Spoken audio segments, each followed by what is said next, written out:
President Keith, to the chair of the Morehouse College Board of Trustees, Mr. James Hudson, to the Dean of the Martin Luther King Jr. International Chapel and my friend of many years, Dr. Lawrence Edward Carter, to the President of our Progressive National Baptist Convention and a member of the Board of Trustees here at Morehouse College, Dr. Charles Gilchrist Adams, to the members of the faculty and staff of Morehouse College, and to all of the gentlemen who are before me today as the 1994 graduating class,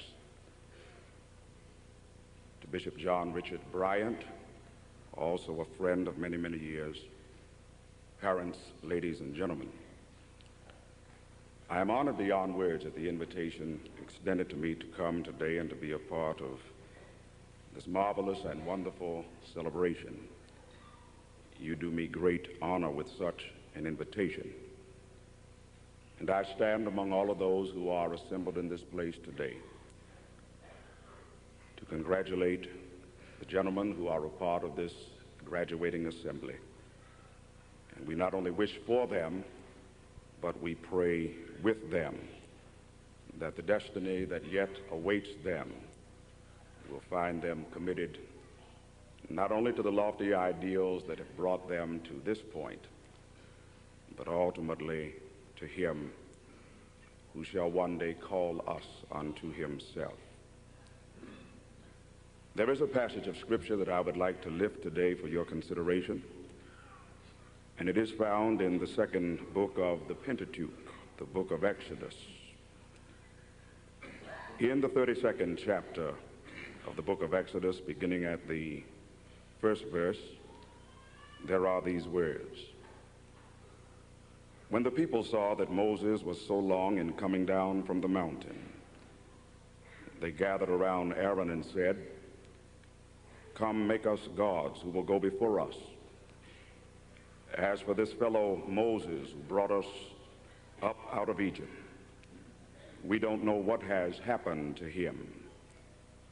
Aaron answered them, "Take off the gold earrings that your wives, your sons, and your daughters are wearing, and bring them to me." So all the people took off their earrings and brought them to Aaron.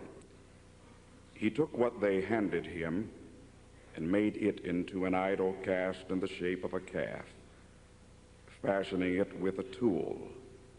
Then they said, "These are your gods, O Israel, who brought you up out of Egypt." From these ancient yet prolific words, I want to preach for just a few minutes this afternoon about managing camp life. Managing camp life. One day a young Pharisaic lawyer came to Jesus of Nazareth and begged him with a probing interrogative. "What is the greatest commandment in the law?" he intoned. And Jesus responded in words that represent today what we call the Decalogue. "Thou shalt love the Lord thy God with all thy heart, with all thy mind, and with all thy soul. And the second commandment is like unto it. Thou shalt love thy neighbor as thyself." As I borrow these words from the antiquity of almost 2,000 years ago, I am reminded that there is incumbent upon all of us a twofold destiny. We are called upon to love God with the totality of all that we are, and we are also called upon to live in community one with another. The great and grave tragedy that faces all of us today is that there are so many things that mitigate against community. Racism, sexism, classism, poverty, intellectual snobbery in some instances, and in many instances there is also the problem of academic apathy. And these young men who are graduating today are called upon to lift their voices and to muscle all of their talents and their resources against the many giants of the negative that threaten community life. Several years ago in Americus, Georgia, Clarence Jordan, a great Greek scholar, endeavored to bring about a sense of community in a setting that many consider to be impossible. He established what was then known as the Koinonia Farm. This was a pioneering interracial farming community that brought together people of different races, different ethnic backgrounds, and different educational dispositions. The reason that this Koinonia Farm failed is because there were many who felt that its rigid stand against racial oppression was the result of that which they were attempting to bring about. And because of their adamant stand, they were the victims of economic boycotts, violence, and ultimately legal reprisals. But I reflect upon this instance today because I think that it has something to say to those of us who are gathered here today. Namely, that every now and then there are men, and every now and then there are women who dare to stand in bold, exciting, and new ways to bring about community on this planet. Very often, these are the men and women who are challenged. These are the men and women who are victimized. In many instances, these are the men and women who are killed. And you are challenged today to seek to bring about community. In this text that I have read in your hearing, Moses and the people of God have come up out of the land of Egypt.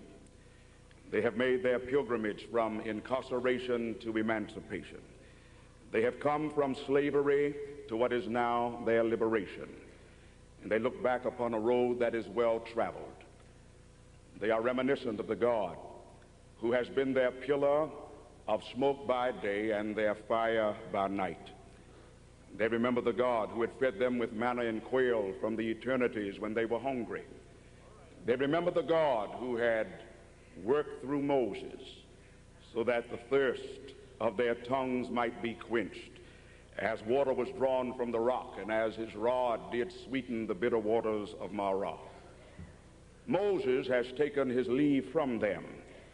He has ascended the craggy rocks of the summit called Sinai, and somewhere upon its blissful peak, he has disappeared into the shadows of the Almighty, where together they are in communion one with another.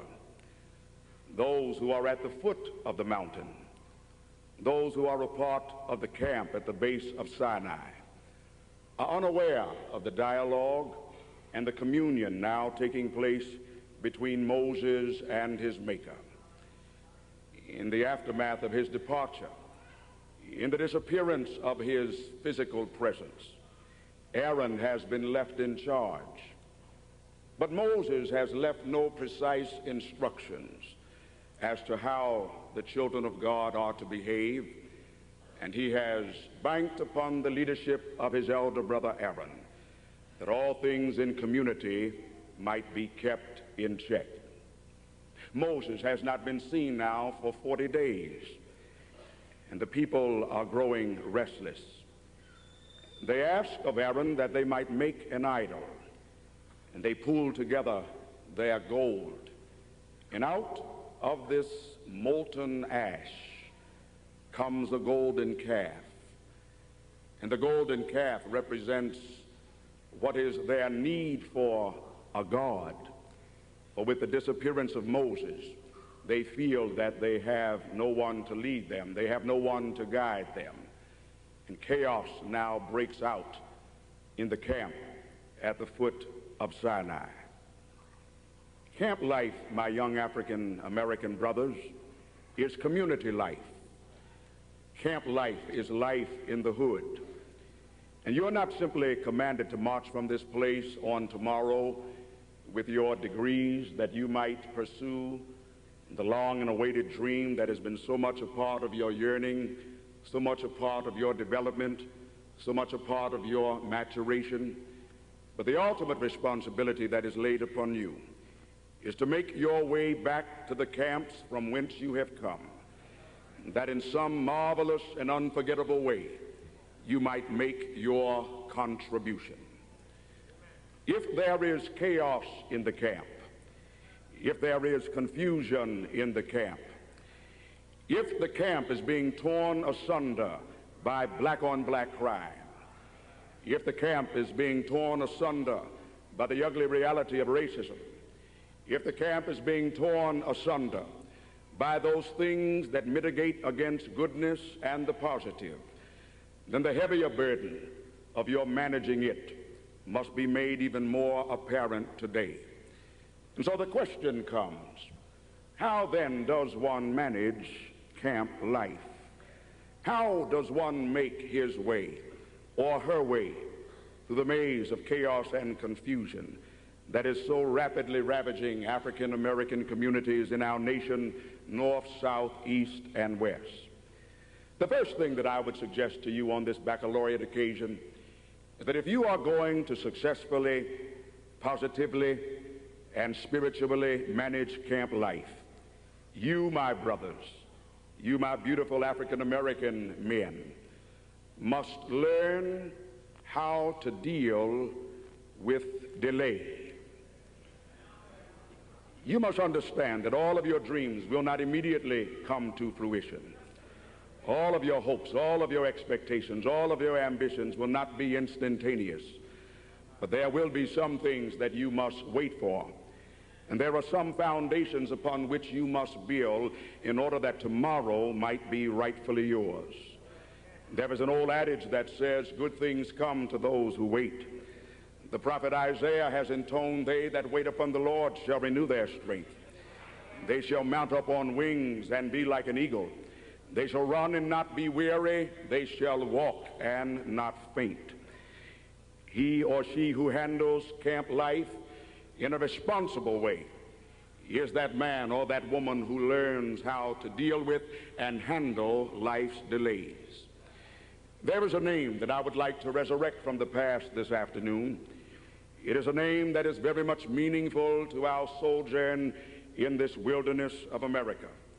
It is a name that is very much reminiscent among the great names of our civil rights movement, and it is the name of Medgar Evers. Many of us have forgotten Medgar Evers, struck down by a bullet in his driveway in Jackson, Mississippi in June of 1993. The man charged with his murder, Byron de la Beckwith, was able to withstand 2 trials, both ending in hung juries.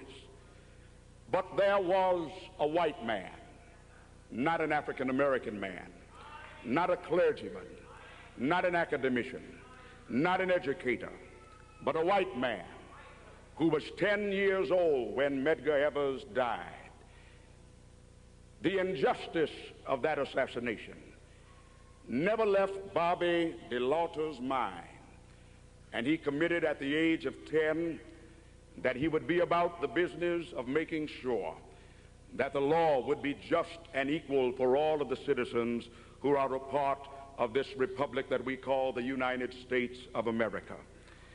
And so 2 years ago, he sought to have the case of Medgar Evers reopened. And earlier this year, Byron de la Beckwith, now 73 years of age, was finally incarcerated for the murder that was committed 31 years ago in that driveway in Jackson, Mississippi. Here was a man who decided that he would triumph over lost evidence. Here's a man who decided that he would emerge victorious over failed memories. Here is a man who went up against a great system in Mississippi that justice might be done. I can only imagine from a distance how Mrs. Medgar Evers must feel. For 31 years she had to wait for justice. For 31 years, she had to wait for her husband's murderer to come to the light of that which you and I say today represents his just due. For 31 years, she had to wait on God. For 31 years, she had to abide her time. For 31 years, she had to look unto the hills from whence cometh her help. For 31 years, she had to go beyond the boundaries of her patience and believe that somehow, some way, God would make a way. You must learn to live with delays. For all of us recognize that life will not deliver to us the things that we immediately need. But there are some things that are held forth until tomorrow. In a larger sense, I guess what I am suggesting to you today is that our struggle is by no means over.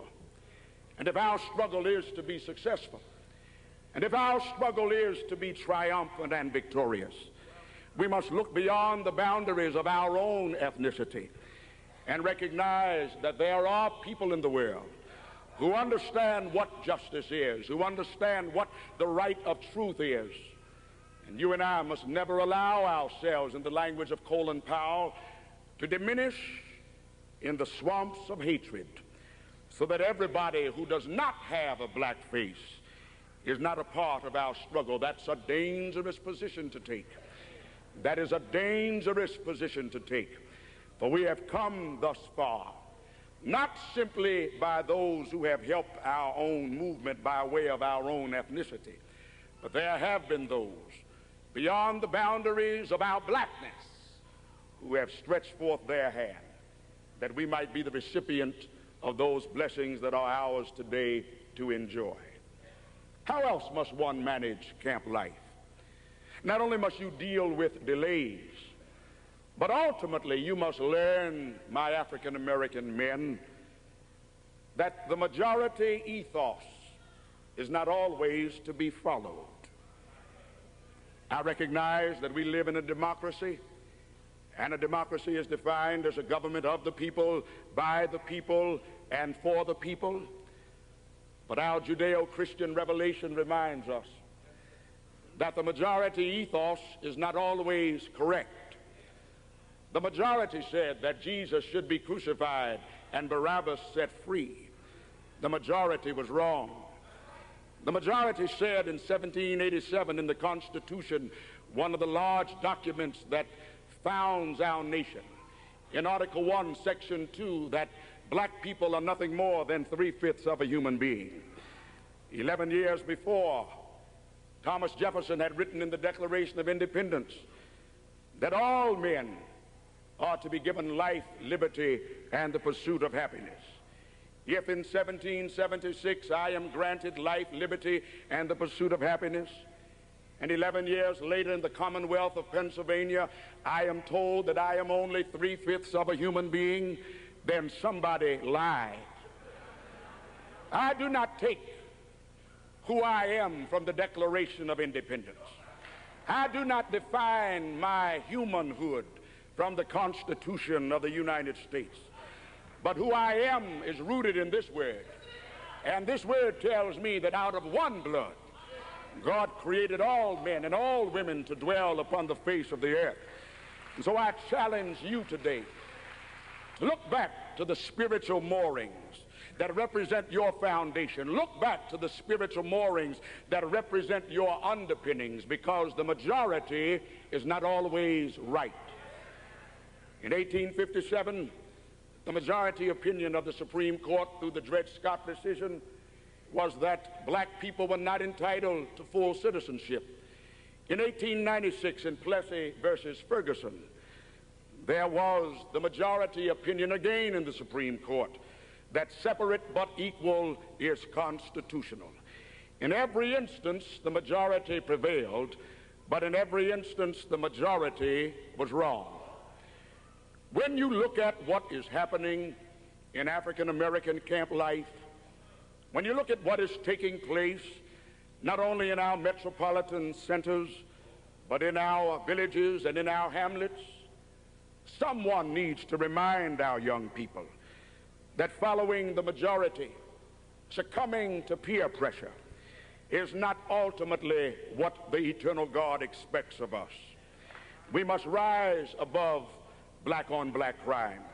We must rise above substance abuse. We must rise above academic apathy. And we must take back to the camps to which we will go the idea that those who represent the majority do not necessarily represent the truth. Allow me this afternoon to lift a name that many of us have never heard. And I speak this afternoon of Charles Hamilton Houston, born in Washington, D.C. in the year 1895, died in Washington, D.C., 1950. In 1911, when Charles Hamilton Houston graduated from high school, he had a scholarship to the University of Pittsburgh. His mother did not want him to matriculate at the University of Pittsburgh, and single-handedly she saw to it that he received a scholarship from Amherst College. He went to Amherst College in 1911, graduated magna cum laude in 1915, went into the armed forces, came out in 1919, went to Harvard University's law school, was the first African-American ever to edit the Harvard Law Review, graduated from Harvard in 1922 cum laude, pursued the Doctor of Juridical Science degree in that same year, came back to Washington, D.C. in 1924, became an instructor in the Howard University School of Law. In 1926, Mordecai Wyatt Johnson came to Howard University as its first African-American president. He looked around at the colleges and the schools that were a part of the Howard University complex, and it became apparent that the first school that he would deal with was the Howard University School of Law. In 1926, the Howard University School of Law was unaccredited. Mordecai Wyatt Johnson tapped Charles Hamilton Houston upon the shoulder and said, "It shall be your responsibility to march this law school from its status of unaccreditation or non-accreditation to the status of being a fully accredited law school in the United States." In 1928, Charles Hamilton Houston began the process. In 1930, all evening classes were abolished, a full 3-year law school program established. And lo and behold, 1 year later, in 1931, Howard University's law school opened its doors as a fully accredited institution and has been ever since. What is my point? My point is simply this.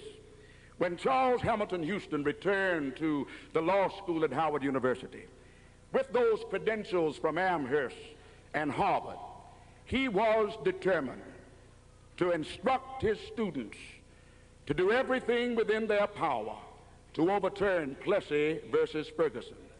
He was not simply interested in a generation of African-American lawyers, but his biographer, Jenner A. McNeil, in Groundwork suggests that his one intent was to see to it that out of the Howard University Law School would march a group of men and women known as social engineers. Whatever your field, whatever your quest, whatever your ambition and whatever your expectation, I challenge you to go back to the various camps from whence you have come. Determine that in some way, shape, or form, you too will become a social engineer. He did not live to see 1954, but 23 years after Howard University's law school became fully accredited, in 1954, May 17 to be exact, Plessy versus Ferguson fell to Brown versus the Board of Education. Thurgood Marshall was a student of Charles Hamilton Houston's. Thurgood Marshall gets the credit, but Charles Hamilton Houston is the one who taught him that he could rise above the majority ethos. If you are going to rise, if you're going to manage camp life, if you are going to make sense out of nonsense, as it is now in what we call the hood, There is yet something else that must be done. It's fine to handle life's delays. It's fine not to knuckle under majority pressure. But ultimately, my brothers, you must learn to look beyond the camp. The problem with the children of Israel in the absence of Moses is that their view was always linear. Their view was always horizontal. Moses had not been seen for 40 days. Aaron did not provide the best of leadership. But there was inspiration. There was encouragement. There was hope and impetus. The only thing the children of Israel had to do but failed to do was lift their vision beyond the boundaries of the camp. While we are concerned about what takes place in the camp, ultimately we must understand that our power to change the conditions in the camp is a power that not only comes from our intellectual resources, it is a power that not only comes from our educational resources, but ultimately it is a power that comes beyond our mortality. We are more than flesh and blood. We are more than mortal creatures. We are more than a degree that can be put on somebody's wall. We are more than kente cloth around our necks.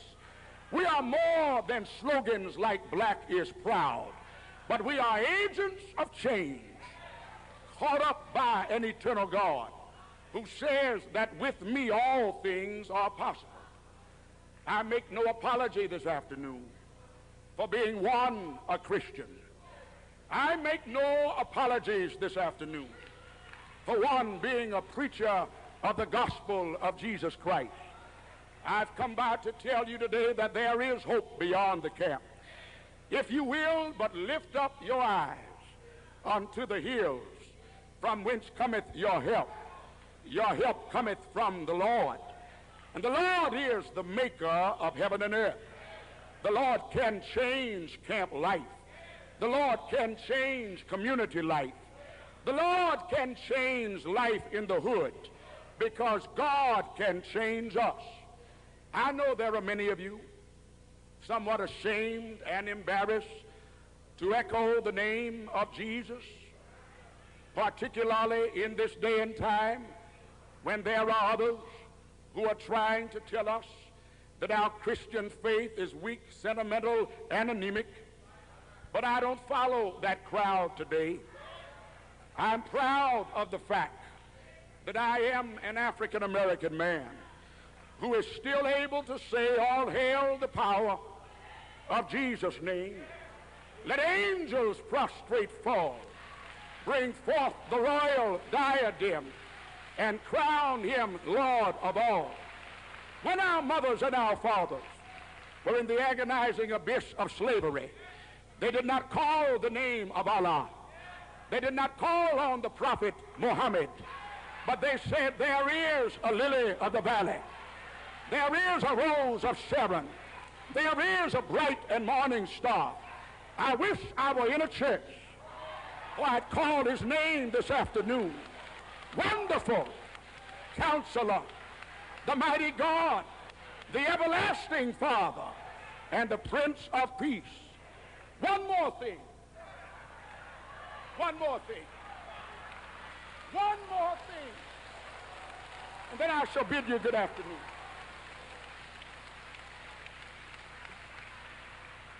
There is a story of a wealthy man who loved his son. One day that boy died, and that father felt that his world had come to a screeching halt. The father lived several years beyond the tragedy, and finally he came to his own apotheosis. But following his demise, he left on record a will. On the day that the will was read, there was one paramount point. There was to be an auction of all his earthly possessions. People came from wide and near to participate in this auction. And the first item up for bid was an old ship peeling portrait of his boy. People began to be discontent. They wondered when would the real wealthy items go up for bid. But the stipulation was that the painting had to be sold first. So the auctioneer began the bidding process. The auctioneer said, "Is there anyone who will bid on this painting?" Nobody would hazard a bid. There happened by the auction an old transient man, unlettered, untutored, hair unkempt, spittle in his beard. And he raised his hand and said, "I'll bid on the painting." The auctioneer said, "How much is your bid?" The old man said, "All I have is 25 cents. The auctioneer said, 25 cents going once, 25 cents going twice, 3 times 25 cents. Sold to the man in the rear. The man came forward quickly, gave the auctioneer his quarter, grabbed his painting, started to leave the auction. The auctioneer raised his gavel and said, "End of the auction." Everybody looked around in amazement. Said, "How can we now be at the end of the auction when in reality we have not yet had the opportunity to bid upon those things that are most wealthy?" The auctioneer looked at the crowd and said, "The final stipulation in the Father's will is that whoever buys the painting of the Son gets everything." Now I want to tell you today that if you have the Son, if you have Jesus Christ, you have everything. If you have Christ, you have joy. If you have Christ, you have peace of mind. If you have Christ, you have success. If you have Christ, you have salvation. If you have Christ, you have regeneration. If you have Christ, you have sanctification. If you have Christ, you have justification. If you have Christ, you have inspiration. If you have Christ, you have encouragement. If you have Christ, you have impetus. If you have Christ, you have everything. And if you have everything, you can manage camp life.